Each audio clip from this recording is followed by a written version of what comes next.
حضرت موسیٰ علیہ السلام ایک مدت تک فرعون کو ہدایت فرماتے رہے اور آیات و معجزات دکھاتے رہے، مگر اس نے حق کو قبول نہیں کیا، بلکہ اور زیادہ اس کی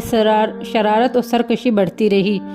اور بنی اسرائیل نے چونکہ اس کی خدائی کو تسلیم نہیں کیا، اس لیے اس نے ان مومنین کو بہت زیادہ ظلم و ستم کا نشانہ بنایا۔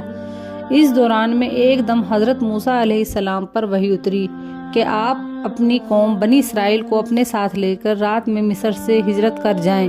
چنانچہ حضرت موسیٰ علیہ السلام بنی اسرائیل کو ساتھ لے کر رات میں مصر سے روانہ ہو گئے۔ جب فرعون کو پتہ چلا تو وہ بھی اپنے لشکر کو ساتھ لے کر بنی اسرائیل کی گرفتاری کے لیے چل پڑا۔ جب دونوں لشکر ایک دوسرے کے قریب ہو گئے تو بنی اسرائیل فرعون کے خوف سے چیخ پڑے کہ اب تو ہم فرعون کے ہاتھوں گرفتار ہو جائیں گے، اور بنی اسرائیل کی پوزیشن بہت نازک ہو گئی کیونکہ ان کے پیچھے فرعون کا خون